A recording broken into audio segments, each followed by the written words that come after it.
Hey guys, it's Sam, and unlike last week's April Fool's video where I went through a sketchbook, we're actually going through a sketchbook this time, and it is indeed a watercolor sketchbook. Kinda. It's mixed media, it lives up to the name. So let's dive into this and see what sort of artworks are all in here. Alrighty, so this is the Canson mixed media paper. This is not the XL series, obviously. I actually did a review on this sketchbook paper along with a whole bunch of other Canson and Strathmore papers when I was testing out cheap watercolor papers. So you can check out a link to that in the card or in the description down below. So let's get into it. This was from June 13, 2018 to July 25th, 2018, so a little bit ago. This is going to be mostly watercolor because the whole point of my series back then was to try and use various papers for watercolor. Just doing various studies. I had really no idea what I was doing back then. I kind of still have no idea what I'm doing now, but I'm getting better. Gradually starting to be like, oh, okay, I kind of have an idea of how to do things. So like having these cheap papers and doing this experiment was really worthwhile for just sort of exploring the medium in a way that like you don't have to care so much because the paper is super cheap. So I think some longtime Twitch viewers will recognize this painting. And actually a lot of these paintings were done live on Twitch. So if you want to see me do any sort of artworks live, feel free to check me out on Twitch, link in the description. But yeah, not so much to say here. I definitely did not enjoy using this sketchbook. The paper was pretty crappy. This was a 30-minute study back when I was doing some more of those. It's supposed to be a Man-O-War. I don't know how much it looks like one though.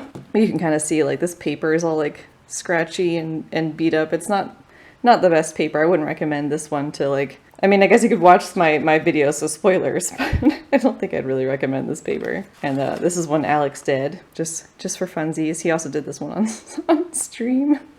And this is acrylic here, testing out acrylics on this paper since I was kind of frustrated with watercolor. And oh, what's this? Another copy of the same picture.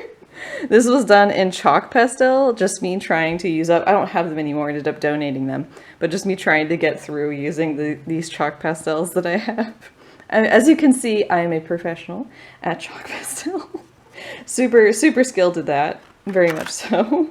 This is me following a tutorial by Sarah Burns Studios. I'll put a link to her YouTube channel in the description too. She's really great. Definitely check her out. She definitely knows more about watercolor, gouache, oil, acrylic, all of that stuff. She does a whole bunch of different mediums. She knows a lot about it. Definitely check her out. Really inspiring stuff.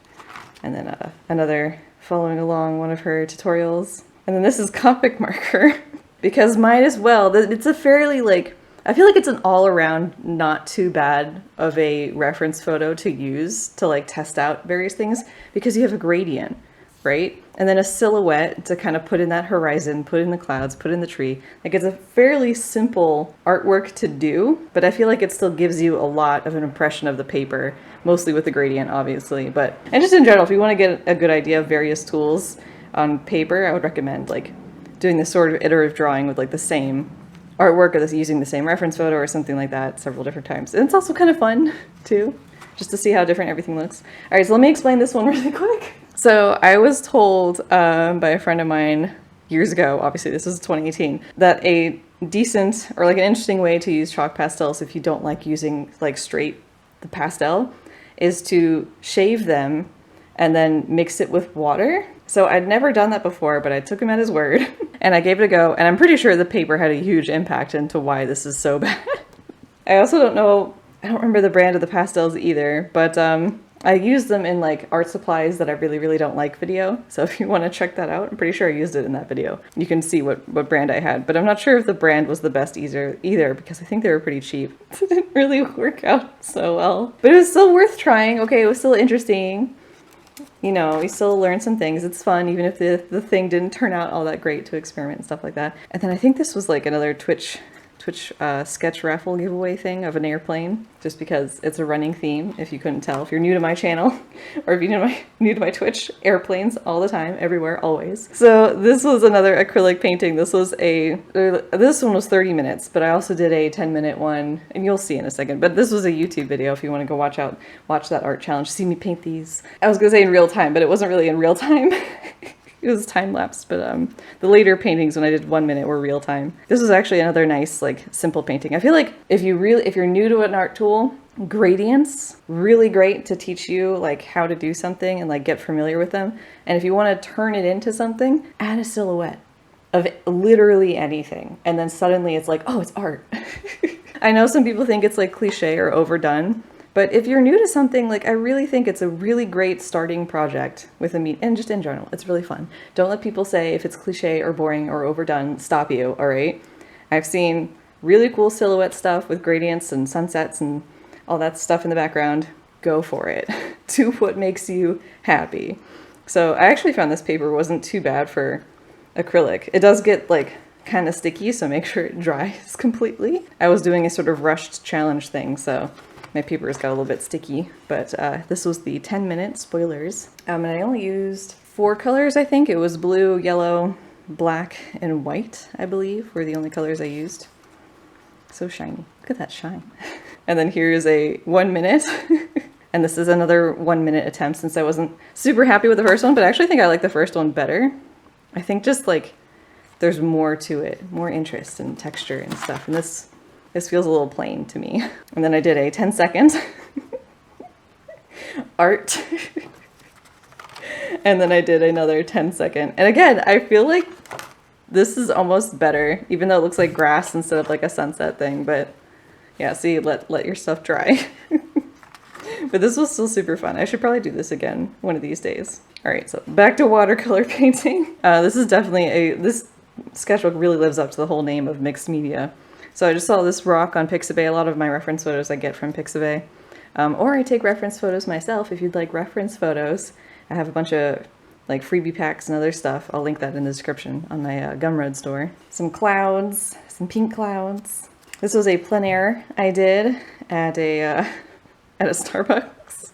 I just sat outside, and for the most part people left me alone, which was nice. I feel like whenever I do outside plein air, people just have to come up and talk to me. And I think maybe one person was like, oh, nice painting, and they kept walking by, which is like super rare. Normally they just like sit down next to you and just start talking to you, and it's like, excuse me, what is this?